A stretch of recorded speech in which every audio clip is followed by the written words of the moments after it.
Olá, turma do terceiro ano, terceirão. Como é que vocês estão? Vamos começar a nossa videoaula, mas antes de começarmos, eu gostaria de dar algumas dicas para esse momento acontecer da melhor forma possível, certo? Vamos lá. Se acorde, tome um banho, tome um café reforçado, mantenha-se atento, procure um local calmo em que você fique sentado, pega o livro, o caderno, o teu material, anota os pontos principais, as palavras, as imagens, aquilo que mais te chamou a atenção. Se ficou com alguma dúvida, nós vamos estar online para te ajudar nesse momento. Quando terminar aquelas aulas do dia, cria a tua rotina, faz logo os exercícios, as atividades, né? Mantém essa relação, essa parceria entre o professor, a disciplina e vocês.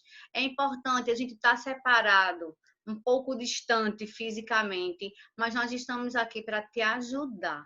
E a gente sabe que você é capaz. Eu acredito em você. E eu acredito no seu potencial.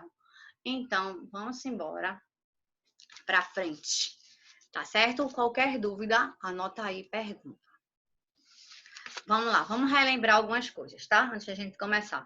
A ecologia, ela é dividida em duas categorias, certo? A alelobiose e a ecobiose. Quando a gente fala a ecobiose, é aquela parte que vai tratar a relação do ser vivo e o ambiente. Como é que eles se relacionam? E quando a gente fala em alelobiose, é as relações ecológicas.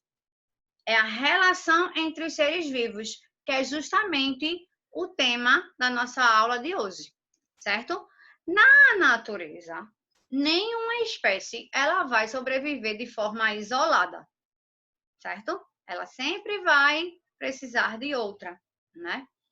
Mesmo que seja de forma positiva ou negativa, né? E quando a gente fala, gente, de relação ecológica, né? A gente representa essa relação, ela pode ser representada utilizando esses símbolos, mais, menos e o zero. O que é uma relação ecológica? É justamente essa relação em que os seres eles têm uns com os outros.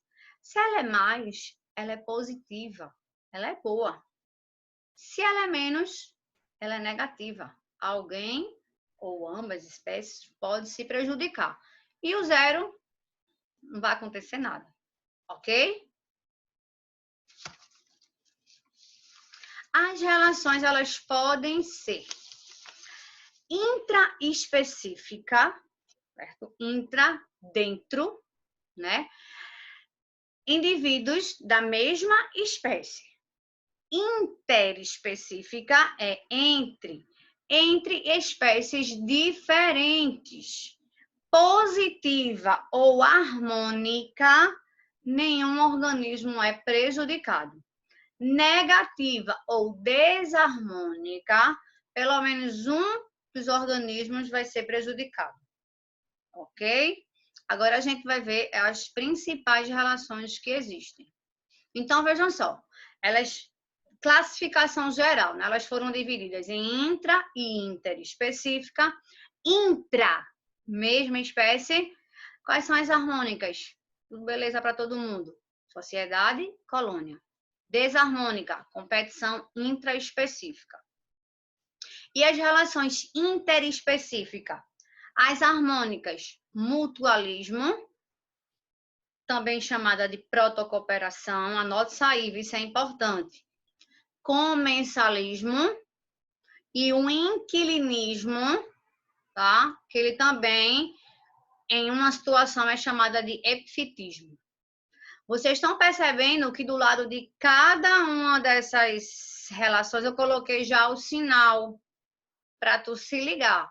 Então, aqui, ó, sociedade. Ninguém se prejudica, ó, as duas espécies. Ou a espécie. Colônia também. Mutualismo e protocooperação. É bom para todo mundo. Comensalismo. Bom para uma e a outra indiferente. Né? O inquilinismo eu não coloquei nada porque tem algumas situações que a gente vai ver mais na frente, tá certo? E as desarmônicas de espécies diferentes. Canibalismo, competição, predação, parasitismo, amensalismo e a competição interespecífica. Percebam? A que eu deveria ter colocado. Percebam que eu tenho competição entre intra e interespecífica. Por quê, professora? Porque eu posso ter competição de espécies iguais ou de espécies diferentes.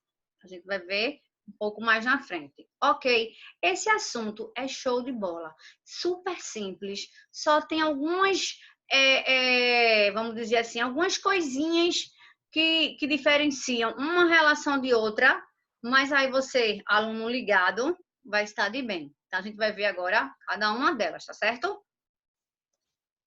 Relações harmônicas, né, como eu já falei, são aquelas que trazem benefício para os seres que delas participam e ocorrem entre seres da mesma espécie ou entre seres de espécies diferentes. Sociedade e colônia. Tá aí duas imagenzinhas, tá? Dessas relações. Gente, sociedade são grupos de indivíduos da mesma espécie que têm plena capacidade de vida isolada, mas preferem viver coletivamente, certo? Pode ocorrer, entretanto, um certo grau de diferenciação de forma entre eles e de divisão de trabalho. Como sucede? Geralmente, nós vivemos em sociedade, né? Mas os seres que têm muita sociedade são aí, ó, as formigas, as abelhas, os cupins, certo? Mas outros animais e a nossa espécie também é capaz de viver em sociedade. Então, gente, quais são as características desses indivíduos que vivem em sociedade? São seres separados, né? Cada um tem uma divisão de trabalho. Eles conseguem se deslocar livremente e ocorre, como eu falei, principalmente em insetos. Eles, se quiserem sair de perto lá onde os outros, vão de boa, certo? Mas também, se não quiserem, ficam juntinhos lá. Quando eu falo seres separados, é porque eles, às vezes, a estrutura morfológica deles pode ter uma diferenciação, mas bem simples, ok? Então, vamos ver. A sociedade das abelhas. Lá na sociedade das abelhas, os indivíduos eles são separados em castas. Entre as abelhas existem 3 principais castas, que é a da rainha, a operária e os zangões, que são os machos. A rainha e o zangão são responsáveis pela reprodução, é a função.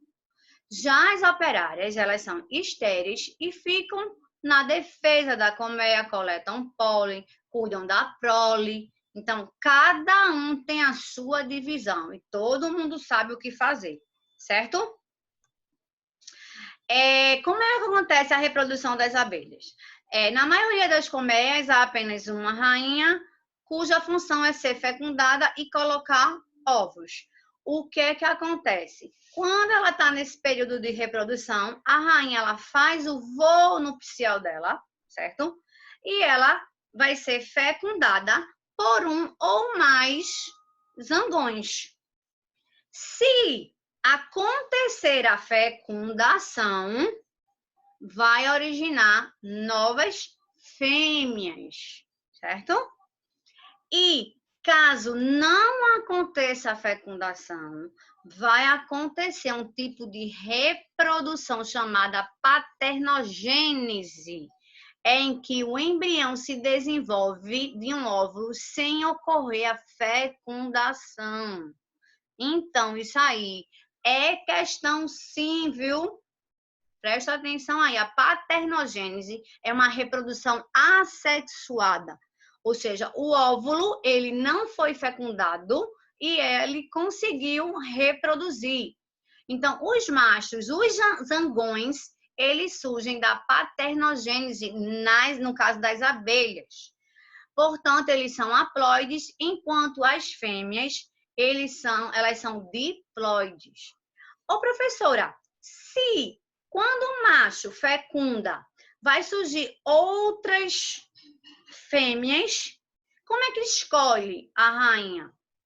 Gente, aí eu mostro o desenhozinho, tá vendo? A diferença da rainha para as operárias, sabe como é? Que é feita logo no início. Elas começam a ter uma alimentação diferenciada. Por isso que elas viram rainha. Na primeira, vamos dizer assim, nos primeiros dias, todas as fêmeas são iguais. Mas depois, tem uma que é escolhida e ela começa a se alimentar da parte melhor. Então, aqui, ó. A rainha e o zangão, tá? Ó, quando o zangão, o óvulo se encontrar com o espermatozoide, vai surgir novas rainhas e novas operárias. Agora, quando a rainha, ó, o óvulo não foi fecundado por ninguém, a paternogênese, surgiu um zangão, ok? Isso é a sociedade e a reprodução das abelhas, ficou claro? Não tão diferente, só algumas coisinhas, é a sociedade das formigas, tá? As atividades que as formigas desempenham dentro de sua sociedade irá depender exatamente da habilidade que ela tem, né? Então, as formigas também contam com as funções definidas. Ó, tu vai fazer essa daqui, tu vai ser a cortadeira, porque tu tem as patas tal. Tu vai ser a que vai proteger o formigueiro por causa disso. Então, elas têm dentro, né, do formigueiro, elas têm essas tarefas que que são dadas, delimitadas para cada uma delas, ok? Também são divididas em castas. As principais castas dentro do formigueiro é a rainha, é a única espécie fértil na sociedade das formigas. Geralmente, gente, um grupo de formigas que a gente tem aqui muito conhecido são as saúvas, né? Também conhecida como içais. Os reis, por sua vez, são espécies de machos férteis, conhecidos dentro dessa sociedade como bitus. E, por fim, também existem as operárias, que são as formigas estéreis, e que se dividem em inúmeras funções, como eu falei há pouco, tá certo? E a reprodução, como é que acontece? As formigas, elas também, geralmente na parte do verão, têm o voo nupcial, e quando o macho copula dentro da fêmea, geralmente ele morre. Algumas fêmeas também nesse voo, nessa cópula, podem morrer, tá? Mas aquelas que sobrevivem, elas ficam responsáveis pelo aquele formigueiro, ou então elas ficam responsáveis por formar novos formigueiros, certo? E agora vem a colônia.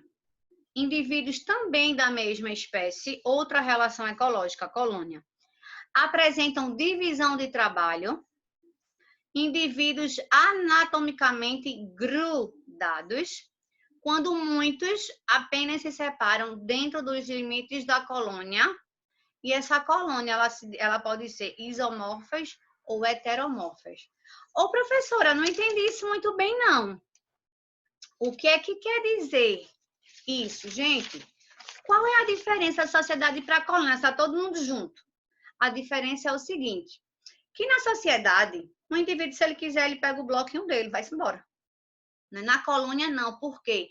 Porque eles estão ali grudados, porque anatomicamente o corpo deles não é um só. São partes que se juntam, vamos dizer assim, para dar uma finalidade só. Vejam. As colônias isomorfas ou homeomorfas. Os indivíduos são morfologicamente e fisiologicamente semelhantes. Aqui não tem divisão de trabalho. Exemplo, essas algas Vovox. É uma colônia de organismos unicelulares eucariontes, contudo, cada célula pertence a um indivíduo, sendo estruturalmente independente. Então, aqui, gente, é colônia, ó. Elas estão todas juntas, certo? Aqui não tem divisão de trabalho porque elas são bem parecidas, mas elas vivem juntas em colônia, certo? Os corais também é um exemplo de isomorfos. Formam esqueletos calcários, né? Como a gente vê, formando os recifes de corais. Esses recifes de corais, todo mundo sabe que eles vêm sendo diariamente ameaçados, né? Pelo aquecimento global, né? Pela acidificação, pela modificação do habitat natural deles. Então, os corais também é um exemplo de colônias, são tudo ali juntinhos, certo? Isomorfas. E as colônias heteromorfas ou polimorfas? Os indivíduos, eles são morfologicamente e fisiologicamente cada um adaptado à execução de determinada função, com divisão de trabalho entre os seus componentes. Não entendi. Professor, sabe o que eu quero dizer? Que na heteromorfa, esse indivíduo aí, ele tem o corpo dele diferente, só que está todo mundo junto, um ajudando o outro, certo? Então, a caravela portuguesa, né? Que a gente vê muito aqui na praia, que é aquela que queima. Ela não é um animal só. Aqui são 3 partes, certo? Indivíduos especializados em que nessa parte? Um faz a defesa, que é a partezinha aqui, né?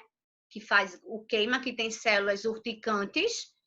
Outro faz a parte da flutuação, que é essa partezinha aqui, né? Que engana a gente, parece às vezes uma bola, parece uma flor.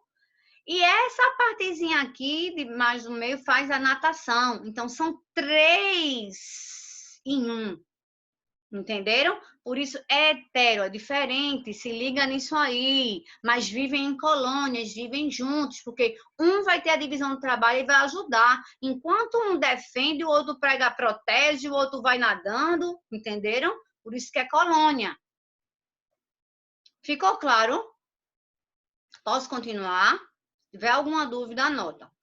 As relações harmônicas interespecíficas, ou seja, ninguém vai se prejudicar, mas as espécies são diferentes. Inquilinismo, gente, pelo nome vocês vão se ligando quando a questão falar alguma coisa sobre. Grife isso aí. O inquilinismo, minha gente, é uma espécie que vive o inquilino sobre ou no interior da outra, sem lhe causar nenhum prejuízo. Nesse tipo de relação, um dos indivíduos envolvidos está procurando apenas abrigo, uma moradia. O inquilino já está dizendo. Um exemplo de inquilinismo aí é a bromélia, certo? As orquídeas também, elas ficam sobre troncos de árvores, tá? Elas só querem ali, gente, as orquídeas e bromélias, elas só querem, nesse momento, o abrigo de ficar em cima do galho, para dar suporte, tá? As orquídeas e bromélias, elas são chamadas de epífita, que significa sobre a planta. Se lembra que no início que eu falei que vai ter caso de inquilinismo, que vai ser chamado de epifitismo? Por causa disso, porque elas ficam sobre a planta. Ô, professora, qual é a graça de ficar sobre uma planta? Ela não vai prejudicar, não. Por quê? Geralmente, esses tipos de planta, elas vivem em locais úmidos e elas vivem em locais que tem árvores grandes. Então, o fato dela ficar em cima da outra é justamente para aproveitar a energia luminosa para realizar a fotossíntese, certo? Então, o inquilinismo, gente, a finalidade dele é suporte, moradia, tá certo?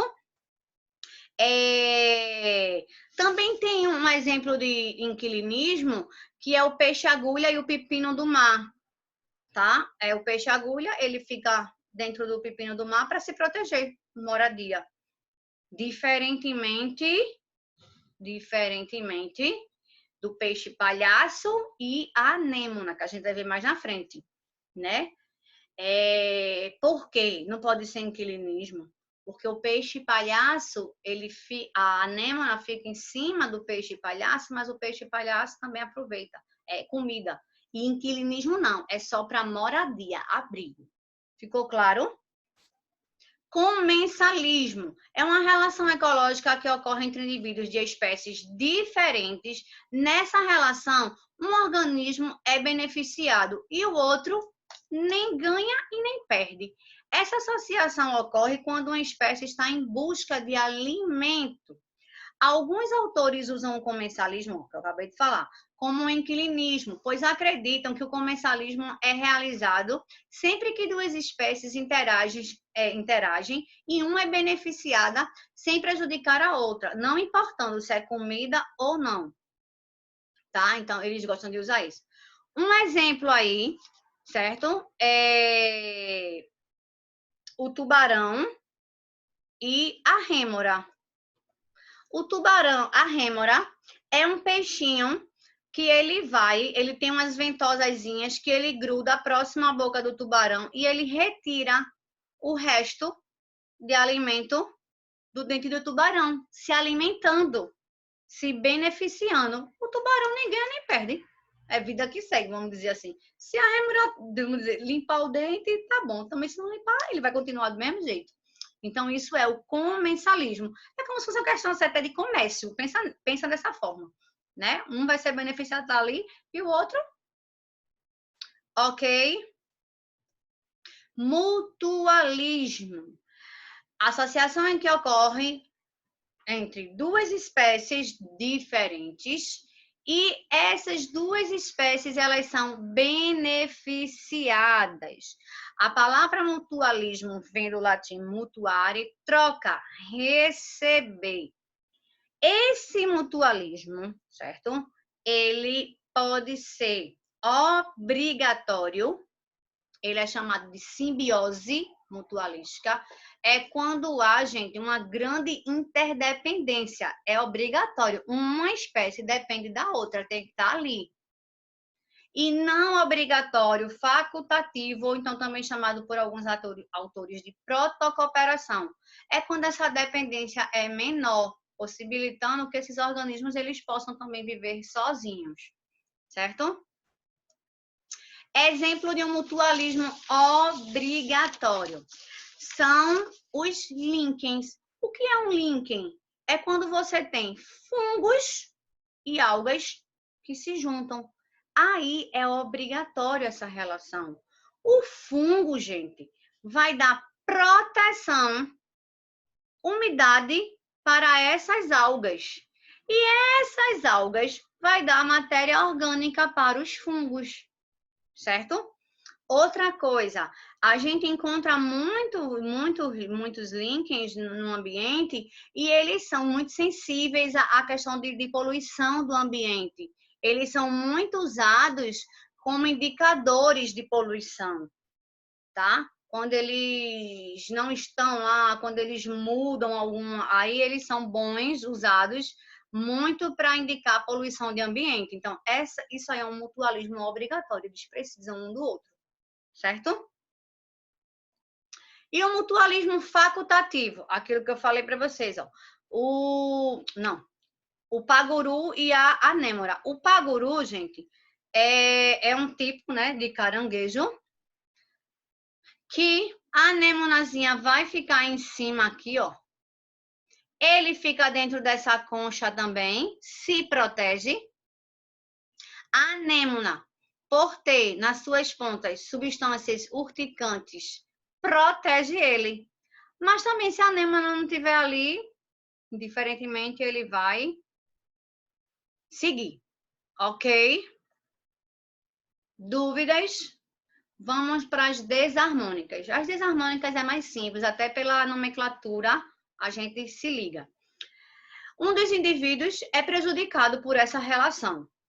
Pode acontecer com indivíduos da mesma espécie ou com espécies diferentes, certo? O canibalismo. O canibalismo, gente, é uma relação desarmônica no qual o indivíduo se alimenta de outro da sua própria espécie, tá? Alguns artrópodes fazem o canibalismo, é um comportamento sexual que eles têm, tá? Predação, chamada de predatismo. Isso é super fácil. É o predador que vai matar a presa para se alimentar, né? Então, existem artifícios em que a presa, geralmente é a presa, né, que sofre mais. usa para enganar o predador, que é a camuflagem e o mimetismo. Professora, me esqueci o que é camuflagem e o que é mimetismo. A camuflagem é o animal, ele fica da cor daquele ambiente que ele tá, ele muda, ele se camufla para dificultar a visualização. O mimetismo é quando o animal parece, se assemelha. Aí dá um certo medo. Por exemplo, o mimetismo, a cobra coral, a verdadeira e a falsa, né? A verdadeira tem o veneno com a grande toxicidade e a falsa não tem. Mas aí o animal predador, já sabendo disso, não tem essa questão da capacidade de raciocinar, nem chega perto. Então, são artifícios também que os seres usam para enganar a predação entre eles, tá? O parasitismo, gente. O parasitismo, vou estar dizendo, o parasita, ele é um ser que ele precisa estar em outro, certo? Para retirar do seu hospedeiro, e vai pegar ele, né? Alimento. Existem aqueles parasitas internos e tem até os externos, certo? Então, o parasitismo é uma relação em que esse animal ele vai viver dentro do corpo do outro. Aí é um exemplo de parasitismo, o carrapato no cachorro, né? Tem o piolho no nosso cabelo, tem as lombrigas, certo? O amensalismo. Gente, o amensalismo ou antibiose é quando um organismo, vê que danado, ele produz uma substância que inibe ou impede o desenvolvimento de outro. Bicho, danado, bicho. O exemplo clássico é o fungo responsável pela produção da penicilina, substância com efeito bactericida, ou seja, esse fungo vai impedir o crescimento das bactérias em sua proximidade imediata. Então, o amensalismo é quando ele realmente diz, epa, vai não, viu? Aqui parou. Não vai crescer, não vai desenvolver. Então, é isso. O SSA3, o de vocês, eles gostam muito do amensalismo. Outro tipo de amensalismo é a maré vermelha, aquele fenômeno da maré vermelha, que quando um tipo de alga, né, as algas do grupo das dinoflageladas, elas liberam substâncias, né, uma super proliferação dessa substância que deixa a água vermelha. E essa questão de como é muito, aí o que é que acontece? Intoxica e mata os seres. Então, o SSA gosta muito de usar isso e aconteceu um maré vermelha aqui em Porto de Galinha no ano passado, 2019. É bom dar uma olhadinha nisso aí, porque eles gostam muito de usar, certo?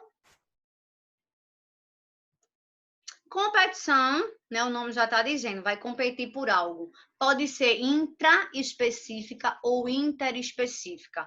Indivíduos da mesma espécie ou de espécies diferentes vão competir por vários recursos. Pode ser por território, por alimento, por parceiro sexual ou parceira sexual. Na competição, gente, ambos os indivíduos são prejudicados, tendo em vista que mesmo o vencedor disputa, o vencedor da disputa gastou energia e tempo para vencer o seu concorrente. Então, a perca. Competiu, a perca. Aí é um exemplo da intraespecífica, da mesma espécie, e da interespecífica, de espécies diferentes, certo? Aí vejam só. Outra coisinha também que pode ser que o SSA3 possa falar. Do ecótone. O que é um ecótone, professora? É quando você tem uma relação intraespecífica. O ecótone é quando você tem dois ecossistemas que se encontram, tá? Exemplo, manguezal, o SSA ama 3, o mangue, tá? Então, o manguezal é um tipo de ecótone. tá? É porque são dois ecossistemas, né? Tem a parte da água doce do rio e com a água do mar. E se juntam. Fica ligado nessa dica, anota. Vice? Se for em relação ao Enem, o Enem acho que não iria usar o mangue como exemplo. Pode usar Mata dos Cocais, que é transição também entre duas regiões. Beleza? Se tiver alguma dúvida, pergunta. Eu coloquei aí 2 perguntinhas, vamos ver se vocês entenderam isso aí. Esse assunto que a gente falou. Percebam, antes de eu colocar, que o assunto não é difícil, é um assunto super simples de se entender, porém existem alguns detalhes, né? E a minha dica é: coloca o nome dessas relações e as características principais num papel, né? Quem é positivo, o que é negativo, e vai vendo essas diferenças, tá bom? Vários vermes só podem viver e se alimentar no tubo digestório de mamíferos. Esses vermes causam a perda da saúde do animal em que vive, podendo levá-los à morte. A relação ecológica entre vermes causadores de doenças em mamíferos é chamada de...